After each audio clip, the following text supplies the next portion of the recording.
enlightenment, after the Buddha's enlightenment, he was considering how could he reach the people with this new discovery, this spiritual discovery. He spent 49 days moving from one tree to another, spending 7 days under this particular tree and then move on to the next one. He was enlightened, but how was he to reach out to people? How can he make the people understand what he discovered? There was a time in between those 49 days that he thought maybe he will just simply pass away quietly. So he would be one of those, what you call silent Buddha. But then Brahma came. You know, Brahma reads people's mind, you know. So Brahma thought that if the Buddha actually chose this path just to become silent Buddha, then the people will not benefit his discovery at all.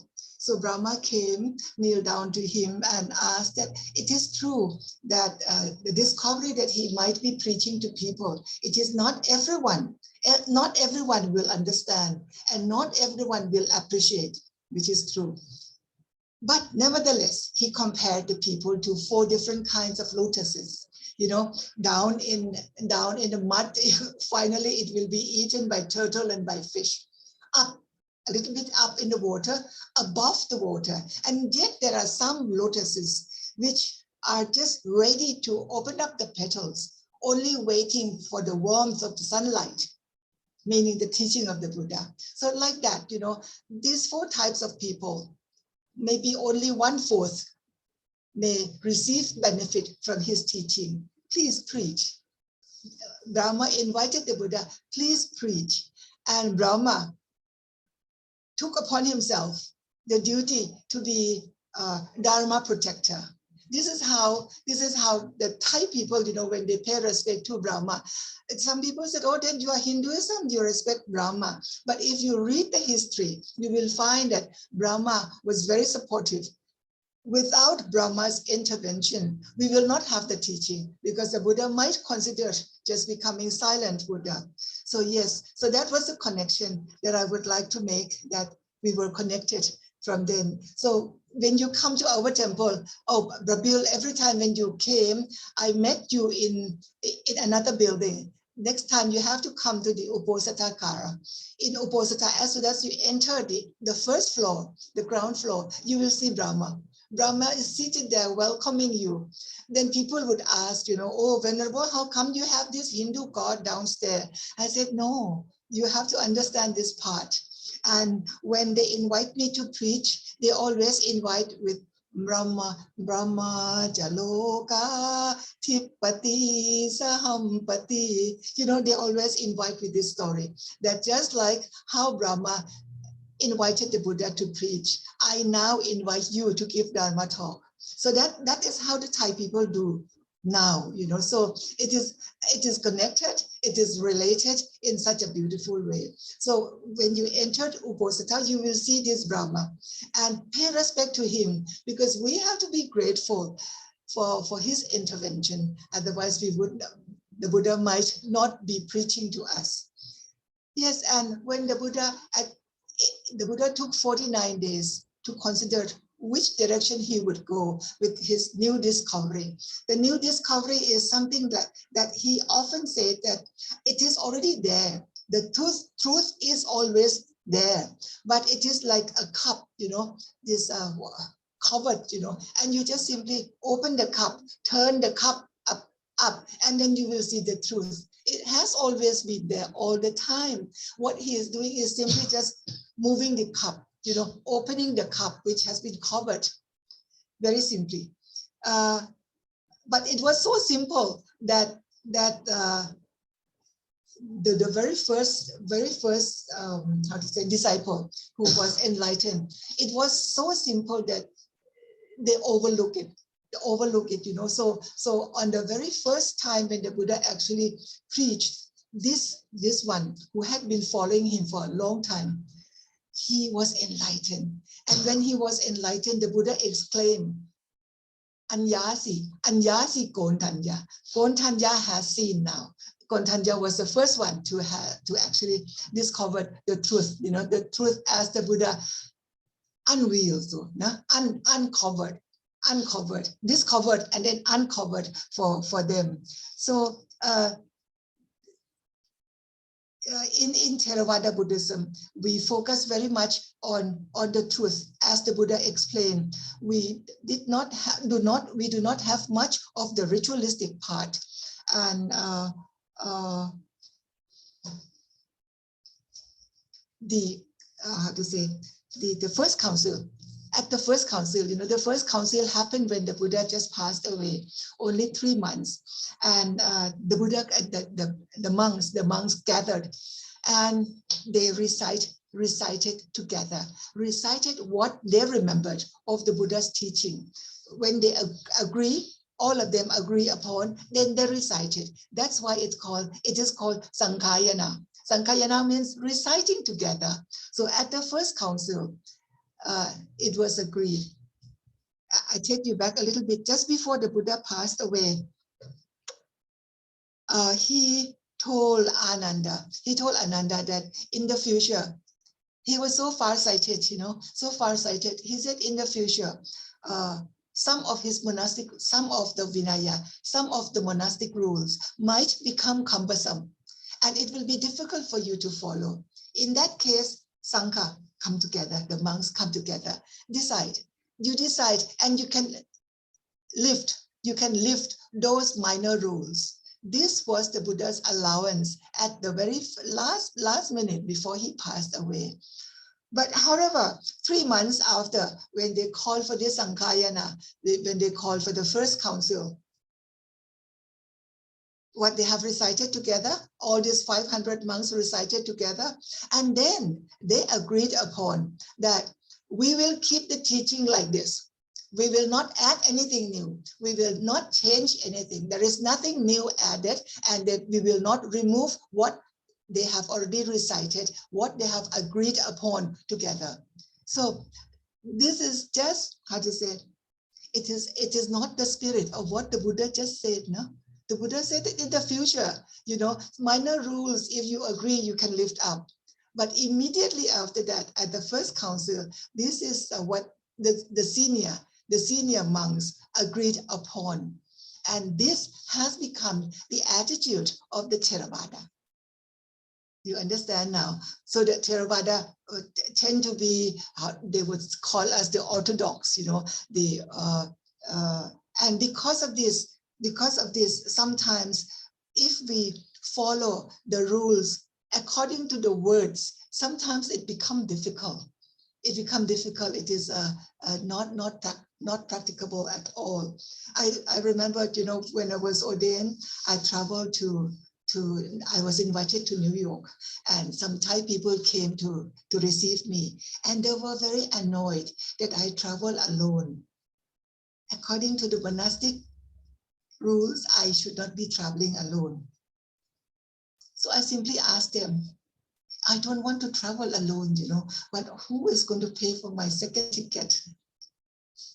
It is a problem of practicality, The host invited me, one ticket. It was about something like 70,000. And then they cannot expect me to have someone to follow me, simply just for me to keep my Vinaya intact. So in these modern days, it is if you follow the rules according to the words, not according to the spirit, then we have difficulties. And then at the same time, on the same trip, I flew back from New York to Thailand, something like 22 hours, straight flight, 22 hours. And there was no time that there was no light. It was dark through the trip. When am I going to eat? when we are allowed to eat, before noon, we are supposed to have meals before noon. Well, in that trip, there was no light throughout the trip, So you have to be adjustable according to what. So the steward was very polite. he came up to me and he said, Venerable, please allow us to serve the meal according to how they serve other passengers.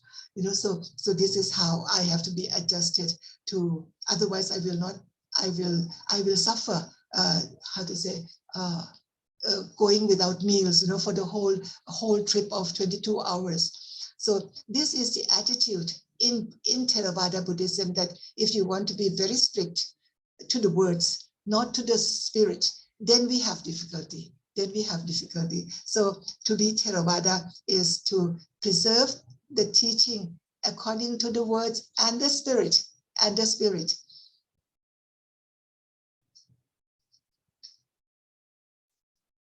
In Mahayana Buddhism, you will find that they are more, let me see what I wrote down. They are more progressive. And you will see many of them are engaged Buddhist. Engaged Buddhist meaning that they are engaged towards social issues, social responsibilities, and they are more proactive. They would go into society, not just sit in a monastic setting, but go into society to help others. We have very some of the leading Bhikkhunis, you know, one Venerable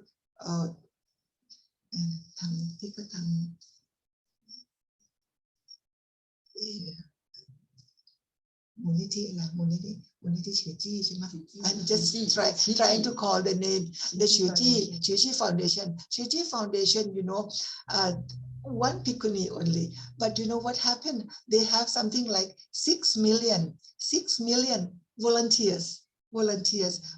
I was very moved and very impressed when I was able to see their work. You move into society, you see what society needs, and you answer to society need. When she first decided to build a hospital, she told her disciple that she was going to build a hospital. And among her disciples, you know, there were elderly women. So these elderly women, they thought that Venerable Mother is going to build, you know, like that clinic, you know, you imagine one room clinic, you know. So they thought that the Bhikkhuni was going to build that. No, the Bhikkhuni was planning for 800 beds hospital, that size, you know. So she was well supported from the people. And not only she built one hospital, but she built many hospitals in Taiwan. So this is how in Mahayana Buddhism, compassion is expressed. Compassion is expressed in action. Whereas in Theravada Buddhism, we preserve the teaching and monastic lifestyle. I think in Thailand, you would say that we have been able to preserve the monastic lifestyle closer to the text more than many other countries. For example, when we go out for Bintabat, to go out Bintabat in the way it was described in the text, I think Thailand is one among the very few countries that still have this tradition, this going out for alms, you know, and people are very happy. People are very happy. Some of them would be in tears, you know, when first time when they saw ordained women, because in Thailand, as you know, that it is not part of the Thai tradition to have women in monastic life. It is Buddhist tradition, but it is not Thai tradition, so to say. And now we have just started. My temple, as you see in the background, was started in my mother's time. So our temple is already 60 years old, and I'm already second generation. But when I started, it seems as though it is not going to be possible.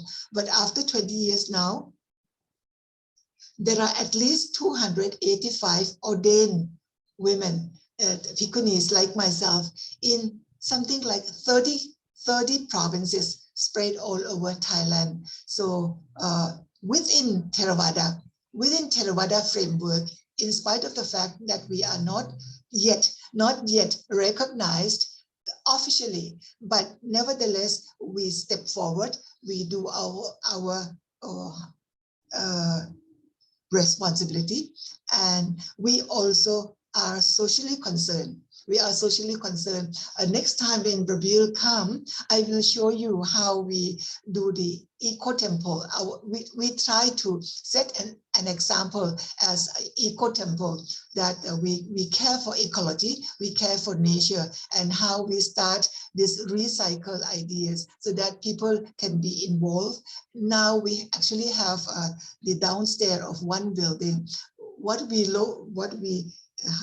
We give the nickname among our members. We call it 7-Eleven. 7-Eleven meaning, this leftover for recycle. People brought their whatever they don't use to this particular place, and you go there. Whatever you need, you go there and you will find. Whether it is paper, whether it's pen, whatever we can find from this 7-Eleven. So the idea of recycle is within Theravada text. It is from the Buddha's time. And very nice story. When Venerable Ananda, I think you are familiar with the name Ananda. Ananda was the Buddha's very close disciple, attendant, and also a cousin. Venerable Ananda received 500 robes from a queen, and apparently the king did not approve her offering. He thought that maybe too many. This Venerable Ananda, only one monk, what is he going to do with all these 500 robes, So at the time when he was able to meet Venerable Ananda in person, he asked, what did you do with these 500 robes? Then Venerable Ananda told him that, he's sent out to the bhikkhus who do not easily have access to have new robes. And then the king was still not happy, What do you do when these robes, when the robe become old? Or then he would cover the ceiling. You have to visualize, we are talking about mud house in those days. Yeah? Now, if you go to Bihar area, you can still see many mud house. So line the ceiling. Then what do you do when the robe is already that torn? Oh, then we use it as rags, to clean up the floor. Then what do you do after that? The king was really digging Venerable Ananda. Then Venerable Ananda explained that when it really comes to, like pieces of rags, then we pound them together with clay. And then we covered the floor and covered the wall of the mud house. Oh, the king was very happy. This Buddhist monk, they are really doing something very good. Whatever offered to them, they really use it to the last minute. So the king himself brought another 500 robes as an offering to Venerable Ananda. So when we talk about recycle, we thought it is new concept, no? No, but it's already there in the text. So this is a time crossing over, bridging Theravada to you all, that we have to be concerned now with this immediate problem of global warming, and what we do, how can we do at our individual level. So what we emphasize now, on the trash that you yourself created today. No, we are not reaching out to others yet, but the trash which you yourself caused, you will not believe, quite a bit of trash that each one of us cause each day. You take how many bottles of water a day? Maybe 4, no? Maybe 3. Okay, let's say 3. That medium-sized bottle, about 500 milliliter. So at least 3 bottles already. Yes, and you know, now because of this COVID, so you order food through Grab, you know, everything is in plastic. So the trash from one person is quite an amount. So we have to really rethink. Each one of us have to really rethink first to reduce the use of, so that whatever we use, you know, should not bring so much trash. And then try to recycle, try to reduce, try to reuse, and try to recycle. So reading the text, reading the Theravada text, we can come to this one particular point that we could be bridging our audience today, and the teaching of the Buddha, that when we talk about compassion, you know, it's a big word, but compassion expressed in our daily life. You are being compassionate to the global warming, very far away from you. No, but today is very, very hot. Today is very hot. You know, why is it so hot? Because since I was born, I was not born with, we didn't have the fan in the house. So we were okay with this fan, you know, hand fan. If it's too hot, then you go and take bath. And you come out and you feel fresh. But not now. Now, even you have electricity, you have electric fan, it does not work. And then we are all now in air-conditioned room. You know, the more you turn on air condition, the more heat you create to the outer how to say, to outside world. You know, the heat from our room is now being transmitted to the outside. So like that, how many of us are aware? How many of us are aware of our own responsibility, our own compassion, so that we can come and think about first ourselves, be responsible for our own trash, and then think about how can we reduce, reuse, recycle, whatever, you know, recycle. So we also put a sign, you know, you can bring your trash to make merit. You know, some people say that, oh, you know, when you go to the temple, you have to bring money to make merit. But now we are so poor because of this COVID, you know, no job, nothing. So I said, bring trash. That is also another way of making merit. So like this, you know, we cannot separate. We cannot separate this bridging. Bridging is not real because we have always been together from the beginning, so to say. So we need no bridging, but to bridge the idea so that we become more supportive and we realize that we are actually one. We are actually one. When you read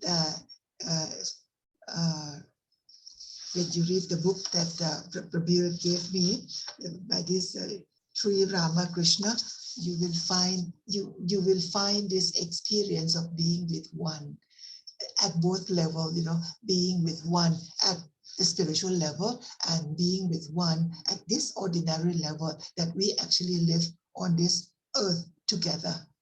And seemingly we seem to separate ourselves, but actually we very much belong to the earth, part of nature. We are, you cannot say man and nature. No, we are in that nature. So realize this oneness. To realize this oneness is very important, both for spiritual level as well as for the living, day-to-day life. You know, we need to feel this connectedness, being oneness.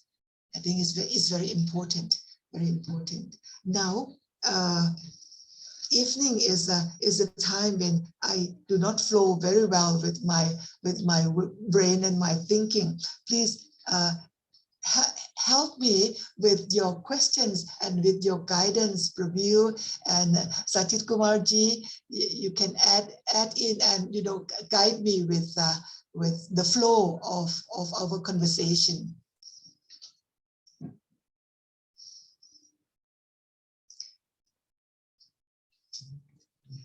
Uh, First of all, my namaskar. Let me say namaskar to Ajay. We call Ajay or Yes, Bhikshuni yes, to be called okay. Ajay, right? Yes, Yeah. yes. Bhikshuni, actually, I think that we have met each other a long time back when we have a program in Mahidol University, as a matter of fact. Yes. At that time, Swami Shant Atmananji, first time he came to Thailand. Yes, And yes. I think you give the lecture over there. I still remember the lecture you gave it during that session where you talk about Swami Vivekananda and his visit to Chicago during the first Yes, yes. meeting of the world Yes, about Parliament religion. of World's Yeah. Religion. So I think that's we have been sort of very close to each other. I mean, with yourself and our organization, but we didn't have too much chance of interaction with each other, right? But today, I think it's one of the very great day for all of us that we meet you again, even though virtually we have met you. But I think that's the subjects which we have talked about today has really enlightened us and tell us how we sort of can work together with the Buddhism, right? Just for your information, Honorable, that I myself has been working very closely with the Buddhist universities and particularly with Bhikshuni. The thing is that we have had several activities between Thailand and India on the Bhikshuni. We did the International Buddhist Festival in Mumbai, and we have the group of Bhikshuni who went with us over to India. And a place called Nara Sopara, which is in Thane in India, we ordained about 6 Bhikshuni over there. And they stayed there in Nara Sopara over there, right? Even on Bhikshuni, we have several meetings with Bhikshuni in Thailand. I have also raised up this matter in the parliament because I with the National Legislative Assembly, because I am one of the, at that time I was in the subcommittee, and I think that if you remember or that Mr. Our president, right, who has been very sort of helpful in promoting Bhikshuni in Thailand. We have people coming from, I think that couldn't, let me remember this. So what we have trying to do is that we are trying to promote Bhikshuni all the time, right? But we know that there is a problem in Thailand about Bhikshuni, but I think that in the near future, it can be very easily solved because, it's a sound from all directions that, that's because the Buddhism says that there are four bhikshu, bhikshuni, and when we have four company of 4 classes of the people where they have to embrace the Buddhism, right? So by looking at all these things, I also have a very deep feeling among myself that Vedanta and Buddhism, there is a lot of similarity between the two, right? And you have just mentioned that, you are part of the nature. And this is one of the things which is taught in Vedanta, that, we are aham brahmasmi, all those, what you can say, that profound sentences from all the Vedas, right? Whether you say aham brahmasmi, or you can say tattvamasi, or I'm Brahma, things. All these profound sentences are very similar to what you have just said just now, right? So I think that in the coming near future, we should have a lot of programs together where we can sort of working things together and sort of come up with a concept where we can promote both Vedanta, Buddhism, particularly in Theravada Buddhism, as well as Mahayana Buddhism, right? Because we have both of them in Thailand, which both of them got the influence from India from the very beginning. That from the very first day before Sukhothai period. If I remember that, when the Thai people were migrated to the bank of River Chao Phraya, at that time, they were influenced by Khmer people as well as the Mon people. And out of that, they have been influenced by both Mahayana as well as Theravada Buddhism, right? So all of these things, we are sort of in a very strong group. We can sort of work things together. And I really appreciate your your talk today. And I hope that, my talking is not ending your lecture, but I would like you to continue on what you are saying further on your lecture today, because I think that whatever you have said to us is really a plus point and sort of a direction where we can sort of work things together, and we can make sure that, our progressive is side by side, and we are walking together on the same path. So please, this is the only thing I have to say from myself. And I request you to please further give us advice or tell us your experience, because we have both experience in India as well as in Thailand for a long, long time. And please do guide us and let us know about it, so we can be sort of working things out together very happily, and sort of being we can say it from one family, right? Or we can just say we are one, in other words. Lalita, you have a question for Venerable Dhammananda. Yes, thank you. I think what Mr. Satit has said is absolutely relevant, and picking up from what Dhammananda Bhikkhuni has said, this is a question to you, Dhammananda Bhikkhuni. You rightly pointed out, and we all concur that, respect for the earth and environment is synergistic to both Hinduism, Buddhism, and this is absolutely true when you go back to our scriptures. So I want to ask you a larger question. Do you think that this, the impacts of climate change and what is happening to our environment, the schools in Thailand, Southeast Asia, do you think there is some kind of a change in the effects with climate change in these countries as opposed to others? Are you looking at something very specifically in terms of evidence, or are these just initial steps that are being taken from your perspective? Because we do know that you are a very practical, modern Buddhist in that sense, where you want to really demonstrate some concrete change on the ground. So what are your thoughts on this issue? Yes, scientifically, now they are talking, the scientists, they are talking about right now, we cannot tolerate, even if the temperature goes up 0.5, even 0.5%, it's no more. We will not be able to survive. So it is a serious, it is a serious question that it deals with all of us, humanity. It deals with humanity, not one particular country, but the whole globe. The whole world. It's very important. And there are some countries, which are on island. They will be completely submerged, flooded. Yes. So it is very serious. Exactly. Very serious. Yes. So in a small, how to say, the responsibility that we have as a temple, we try to set example for people, how they can be involved, how they can do, starting from your own kitchen. The kitchen is very important, start from the kitchen. So I think if the issue is addressed particularly to the mother of the family, this will really be effective. Because it is the mother who actually decides what to buy. When you go to the marketplace, it's the mother who buys things. So we have to be more selective for the quality of life of our own members in our family. Thank you. Venerable Bhikkhuni, may I also introduce Dr.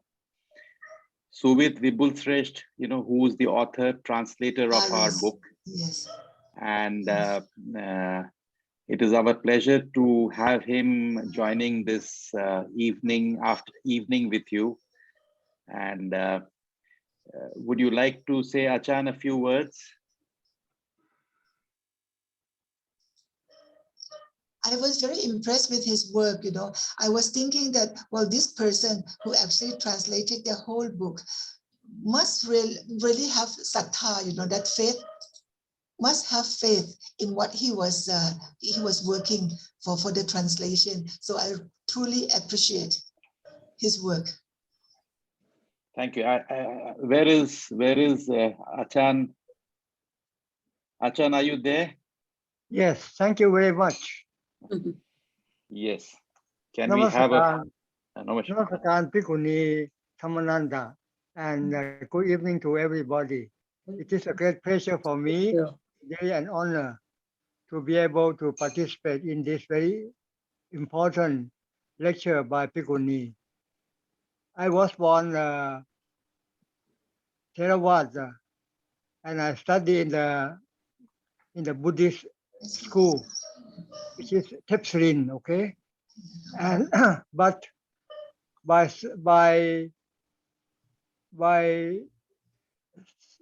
education, I got to know Mahayana in Japan, and also I also know Mahayana of Chinese, okay?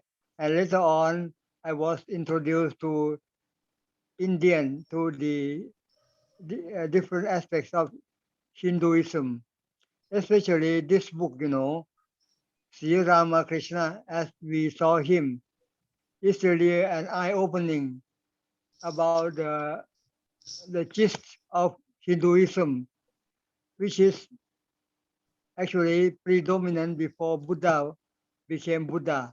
So really, I think, this connection is very important for the Thai to understand.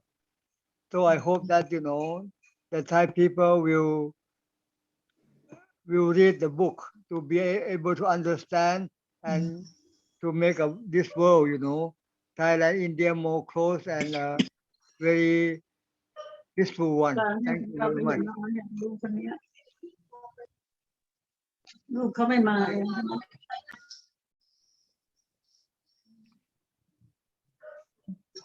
Thank you, Dr. Suvit.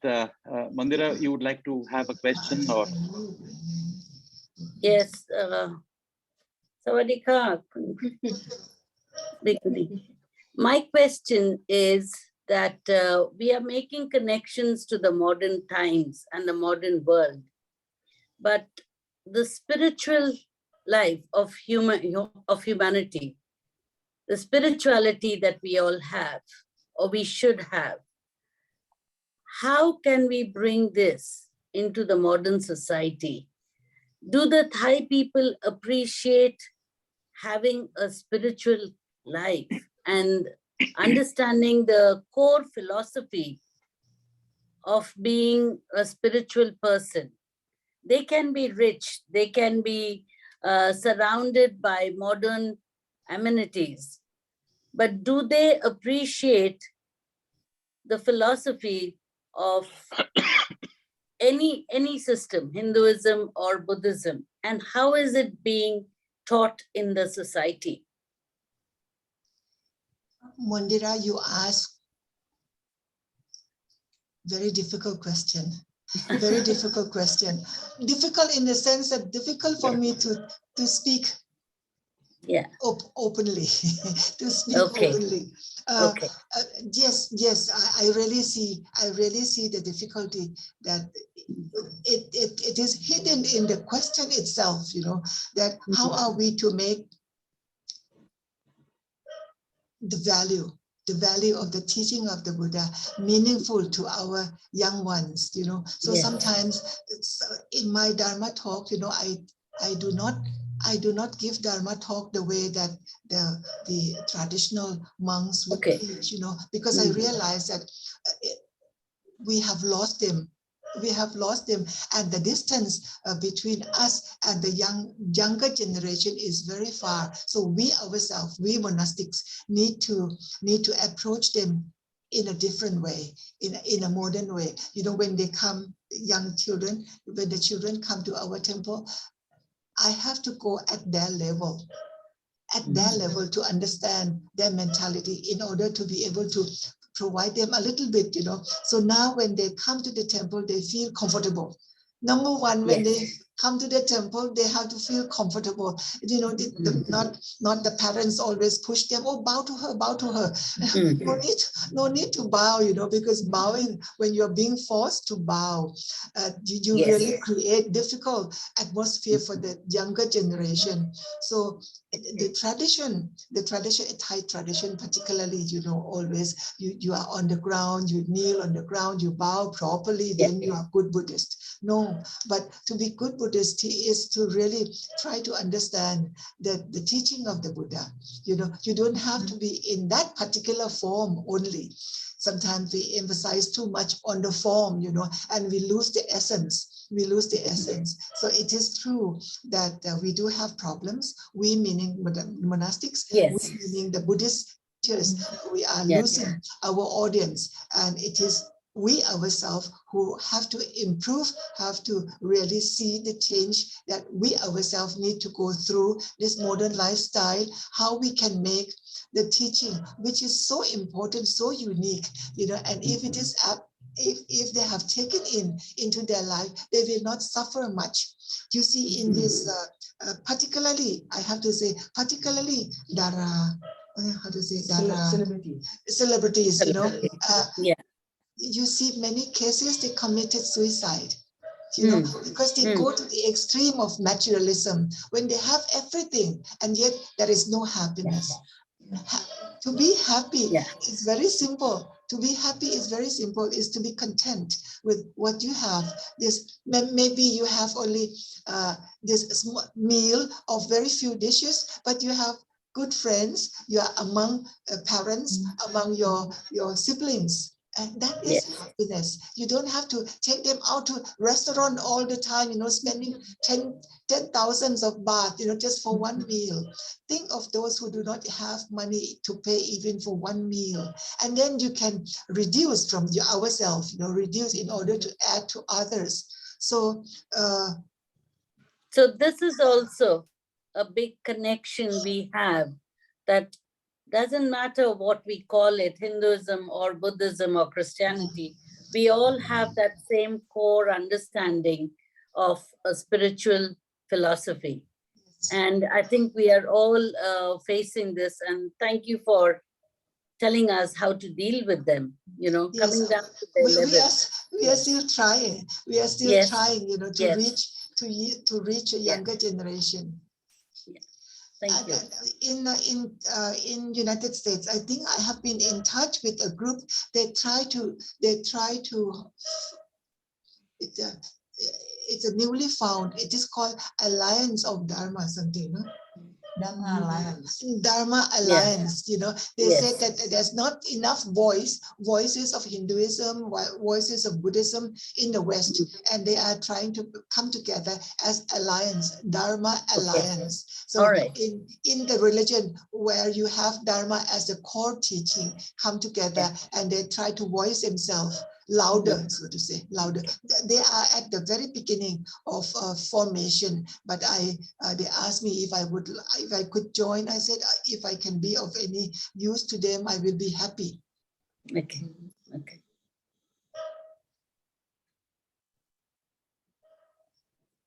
Anybody else? Yeah.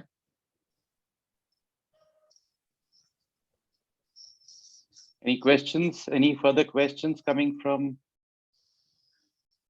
Vishalakhi, Anand, Shipra, Dr. Chirapat. Dr. Chirapat, Dr. Sagarika. Important. You will not get these evenings so easily. Make the most of it. Keep the questions short and to the point.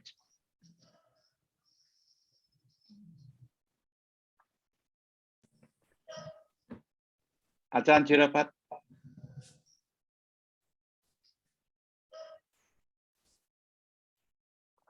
He's muted. He need to turn the sound on.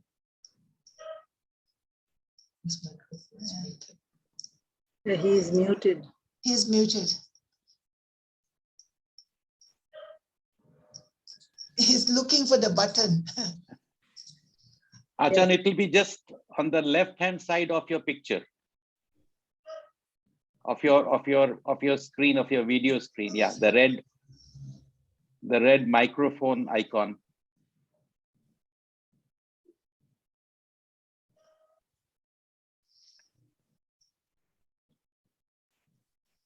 Let me try. Yeah, yes, host, as host, maybe you can help Yeah, him. let me. I'm also an equally capable host, Didi. Yeah, But let otherwise me you try. can I think I'll be able to do it. I will do it. Yeah.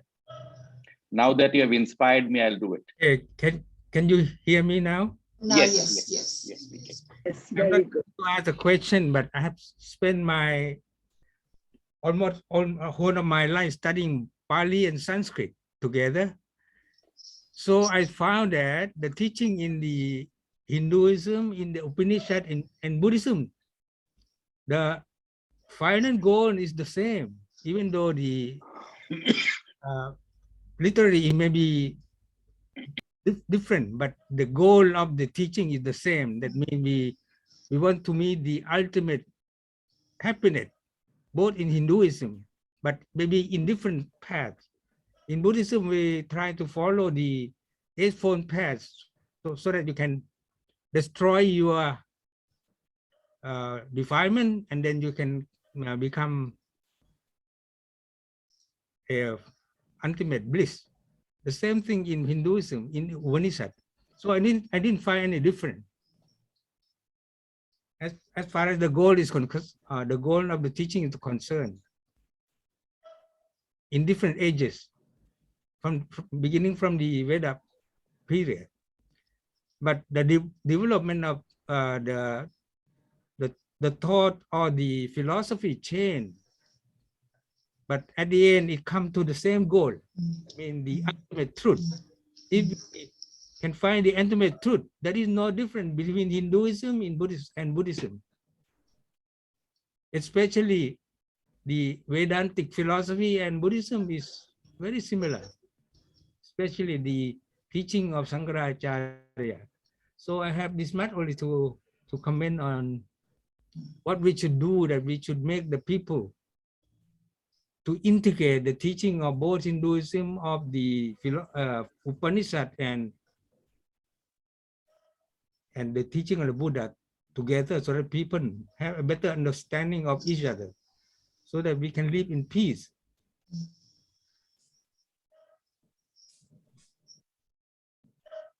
So that there will be no difference. We should be what so Thai wa utumbakam. We can reach that point.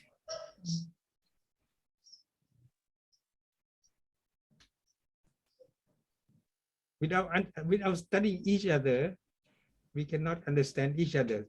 We always think that our religion is the best. That is not true.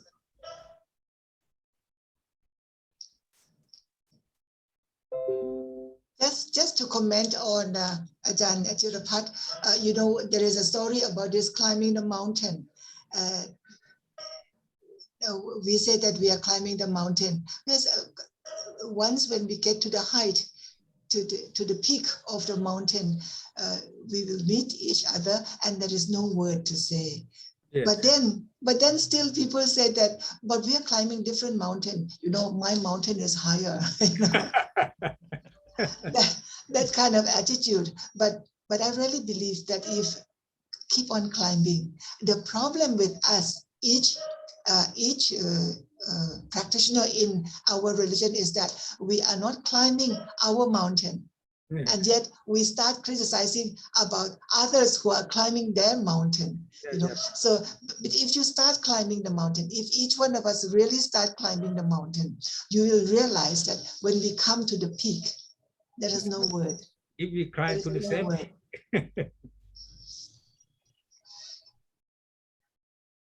May I just take a minute? You know, I'm going to read a small portion. This is an extract from a lecture of Swami Vivekananda, which is contained in his Complete Works, Volume 2. I will not read the whole thing, but Just a little bit I will read. Swami Vivekananda says, "Let me tell you in conclusion a few words about one man who actually carried this teaching of Karma Yoga into practice. That man is Buddha. He is the one man who ever carried this into perfect practice. All the prophets of the world except Buddha had external motives to move them to unselfish action. The prophets of the world, with this single exception, may be divided into two sets. One set holding that they are incarnations of God who have come down on earth, and the other holding that they are only messengers from God. And both draw their impetus for work from outside, expect reward from outside, however highly spiritual may be the language they use. But Buddha is the only prophet who said, "I do not care to know your various theories about God. What is the use of discussing all the subtle doctrines about the soul? Do good and be good, and this will take you to freedom and to whatever truth there is." He was, in the conduct of his life, absolutely without personal motives. And what man worked more than he? Show me in history one character who has soared so high above all. The whole human race has produced but one such character, such high philosophy, such wide sympathy. This great philosopher, preaching the highest philosophy, yet had the deepest sympathy for the lowest of animals and never put forth any claims for himself. He is the ideal Karma Yogi, acting entirely without motive. And the history of humanity shows him to have been the greatest man ever born, beyond compare the greatest combination of heart and brain that ever existed, the greatest soul power that has ever manifested. He is the first great reformer the world has seen. He was the first who dared to say, "Believe not because some old manuscripts are produced. Believe not because it is your national belief, because you have made to believe it from your childhood, but reason it all out. And after you have analyzed it, then if you find that it will do good to one and all, believe it, live up to it, and help others to live up to it." He works best who works without any motive, neither for money, nor fame, nor for anything else. And when a man can do that, he will be a Buddha. And out of him will come the power to work in such a manner as will transform the world. This man represents the very highest ideal of Karma Yoga. Very good. Sir, I have one question. Yeah, first thing, thank you very much for showing the reason connection between Buddha and Brahma. I was really thinking why there are so many temples of Brahma in Thailand, but now I realize what is the reason. Thank you very much for that. Can you more elaborate the connection between Brahma and Buddha? That particular incident was very, how to say, draws the connection, draws the connection from the very beginning. And I'm sorry, Anand, that Thai people, not many Thai people understood that this connection between Brahma and the Buddha from the very beginning. And just to respond to Prabil's reading just now, I remembered one chanting that we do. It's called Dhammaniyama. Dhammaniyama talks about, I think it's very beautiful saying of the Buddha, that Dharma has always been there. Dharma has always been there. whether it is discovered or not. The person who discovered Dharma is the Buddha. So we have many Buddhas. We have many Buddhas. In our text, we have something like 28 Buddhas. So he was not, not highlighting on himself, but instead he pointed out the truth has always been there. Dharma, the truth, capitalized T, has always been there. But it is depending on each one of us whether we will discover it or not. And he became the Buddha because he was the one who actually discovered this truth in that time, 2,600 years ago. And it is now our responsibility to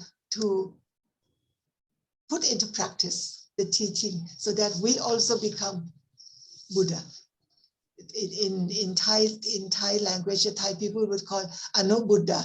Anubuddha means one who is enlightened after the Buddha has already shown the way to us. But this Buddhahood is within each one of us. We have to nurture this potentiality to be able to come to that state of mind, which is Tattvamsi. In Sanskrit would be Tattvamsi. That experience, it's open to all of us. It is only each one of us to actually strive forward to be able to realize it. So in the reading of the book that Prabir gave me, Sri Ramakrishna, when you read the book, at certain point, you suddenly lost yourself and you are with that experience. It is very beautiful. So that's why I would encourage people to read it. And I'm very grateful, thanks to the person who actually helped translate, because if the book is in English, you will have very few Thai people who would have access to it. Even when it is already in Thai, still very few Thai would read it. But for those, even the Buddha said, not everyone would appreciate his teaching, his discovery, but for those who appreciate it, they will benefit from it. So when we come to talk about that book, then we will have more here. Thank you. There's time left only for one last question from any of the audience today. I just want to add what she told. I think I agree fully. So just I want to put one quote which I read some days ago. If an egg is broken by outside force, life ends. If an egg is broken by an outside force, life ends. If broken by inside force, life begins. Yes. It always begin from inside. So we should begin from inside to learn the Buddha. So I want to learn. Thank you, Anand. Thank you. Any other questions? Sangamitra? Indra?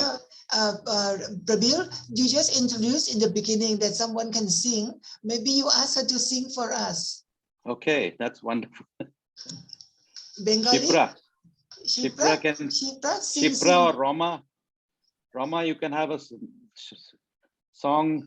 I would like to add that we have Dr. Sagarika with us, and Sagarika is an excellent singer too. And so is Sagamitra, of course.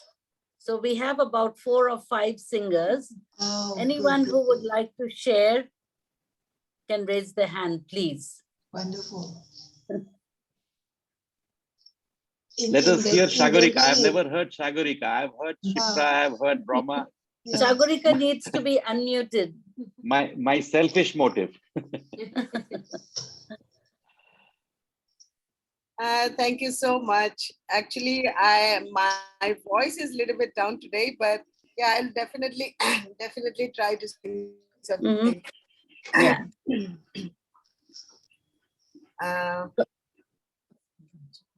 Okay, I'll just try to fit.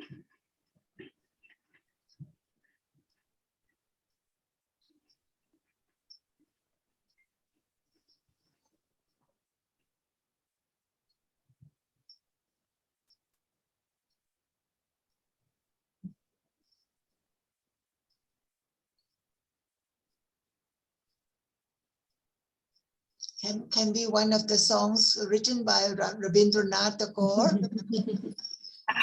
Okay. Yeah, I'll just find out the lyrics. I'm very bad with the lyrics, actually. I'm so sorry. Sorry to put you on the spot like that.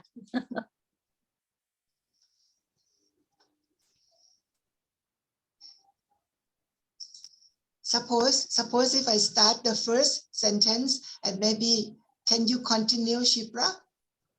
Let's try.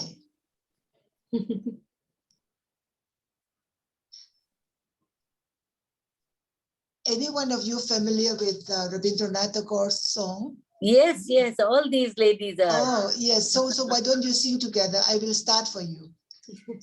Ananda loke mangala loke virashun Shipra. shuddha.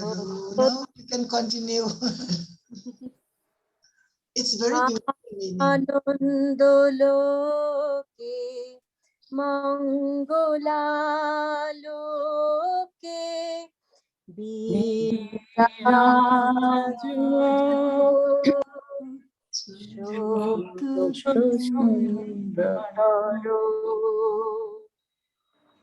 মহিমা তব উদ্ভাসিত মহাগগন মাঝে বিশ্ব জগত মণিভূষণ বেষ্টিত চরণে আনন্দ মঙ্গলা লোকে বিরাজ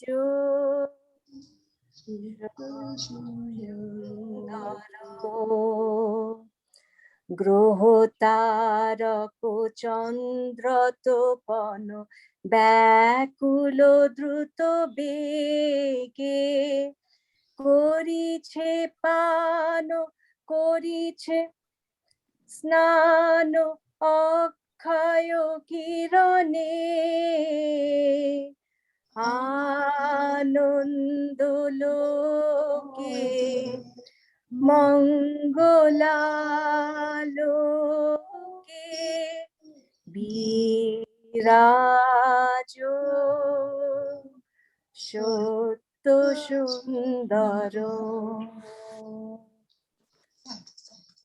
সত্য মঙ্গল প্রেমময় তুমি ধ্রুব জ্যোতি তুমি অন্ধকারে তুমি সদা যার হৃদে বিরাজ দুঃখ জ্বালা সব পাশুরে সব দুঃখ জ্বালা সব পাশুরে সত্য মঙ্গল প্রেমময় তুমি ধ্রুব জ্যোতি তুমি অন্ধকারে তোমার জ্ঞানে তোমার ধ্যানে তব নামে কত মাধুরী তোমার জ্ঞানে তোমার ধ্যানে তব নামে কত মাধুরী যে ভক্ত সে জানে তুমি জানাও যারে সে জানে প্রভু তুমি জানাও যারে সে জানে সত্য মঙ্গল প্রেমময় তুমি ধ্রুব জ্যোতি তুমি অন্ধকারে। Beautiful. Sadhu, sadhu, sadhu, sadhu. Sagurika. যদি তোর ডাক শুনে কেউ না আসে তবে একলা চলো রে যদি তোর ডাক শুনে কেউ না আসে তবে একলা চলো রে, তবে একলা চলো, একলা চলো, একলা চলো, একলা চলো রে, তবে একলা চলো, একলা চলো, একলা চলো, একলা চলো রে। যদি তোর ডাক শুনে কেউ না আসে, তবে একলা চলো রে। যদি কেউ কথা না কয়, ওরে ওরে ও কথা না কয়, যদি সবাই থাকে মুখ ফিরাই, সবাই করে ভয়, যদি সবাই থাকে মুখ ফিরাই, সবাই করে ভয়, তবে পরাণ খুলে ও তুই মুখ ফুটে তোর মনের কথা একলা বলো রে।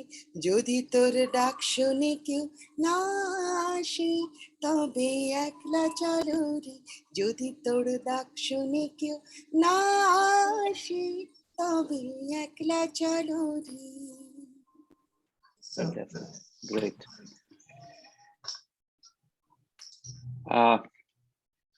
To wind up this wonderful evening, which I don't want to wind up, I would once again, Prabhuji, I feel as though they have brought me back to Shantiniketan. I really felt so overwhelmed. Thank you, everyone. You have to be spend more time amongst us, because there are many musicians who are here who have not yet sung. Sanghamitra is there, Apurna came and she went. They are all very good voices, very mellifluous voices. I now request. I think Rama wants to sing. Rama? Rama? Muted. Okay.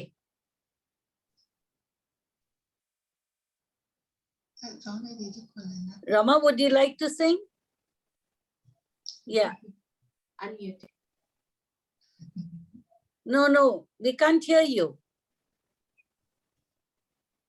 Where are you? Yeah. Now? You Yes. can? Yeah, now it's Yeah. okay. Okay. জীবন পদ্মে স্পন্দিত হোক রাম কৃষ্ণ শারদা নাম, করুণা কান্ত রূপধরা অশ্রু সরস করুক প্রাণ। জীবন পদ্মে স্পন্দিত হোক রাম কৃষ্ণ শারদা নাম, করুণা কান্ত রূপধরা অশ্রু সরস করুক প্রাণ। ক্লান্ত তৃষিত দূরের পন্থ তৃপ্ত হোকে করো আশিস, অন্ধকারের ভীতি হরণ জাগাও তোমার মোহন ঠাম। ক্লান্ত তৃষিত দূরের পন্থ তৃপ্ত হোকে করো আশিস, অন্ধকারের ভীতি হরণ জাগাও তোমার মোহন ঠাম। জীবন পদ্মে স্পন্দিত হোক রাম কৃষ্ণ শারদা নাম, করুণা কান্ত রূপধরা অশ্রু সরস প্রাণ। মর্ত মাটিতে স্বর্গ আসুক তোমার কৃপায় যুগাবতার, কুণ্ঠিত হেরে লুণ্ঠিত হিয়া দাও হে দুঃখ সুখে ত্রাণ। মর্ত মাটিতে স্বর্গ আসুক তোমার কৃপায় যুগাবতার, কুণ্ঠিত হেরি লুণ্ঠিত হিয়া দাও হে দুঃখ সুখে ত্রাণ। জীবন পদ্মে স্পন্দিত হোক রাম কৃষ্ণ শারদা নাম, করুণা কান্ত রূপধরা অশ্রু সরস করুক প্রাণ। নমস্কার। Much, Sadhu, Rama. sadhu, Thank you very much. sadhu. I would like to request Dr. Sathit to wind up this wonderful evening with a few words in gratitude for Venerable Dhammananda Bhikkhuni. On behalf of Ramakrishna Vedanta Association of Thailand, I sincerely thanks our speaker today. She is not just a simple speaker, she is also one of the top speakers on Dharma, and I have heard several times from her. Today she has come and give us all the detail of the direction, which way and how we can sort of combine together our concept and philosophy with Buddhism philosophy, which is building the bridge between our two associations. Not only that, she has also tell us several other things which are related to both of our scriptures. And I'm sure that with her teaching today, we can use it in our future, wherever we go or whenever we have a chance to talk to our counterpart who are the professors of various universities who believe in Buddhism. So it was the way which she has instructed us and the way she has told us in her speech has really directed us that the way we should approach the Thai people and the way we should present ourselves among all the Thai people. Since we all know that Thailand has more than 94.5% of the people who believe in Buddhism, and the rest are the other four organized religion. So the main purpose is to let the people understand our concept, and today she has shown us the way, give us the path and directions to go. And I hope that she will come to us again in a very near future, and we shall meet each other again and again. Even if we cannot meet in a group, we may go to visit her individually. And lastly, I would say that please accept our humble pranam from all of us. Pranam. And before I wind up, I have to thank our communication desk manager, Mrs. Shilpi Banerjee, for doing a wonderful job in getting everybody together to bring everybody on the platform this evening. Otherwise, they would have had missed out on something, real sweet honey, I would say. So thank you, Shilpi, for doing so much work behind the scenes. And I think it's time to say bonsoir. Namaskar, sawadee-ka, pranams. It was really Khapun Kha.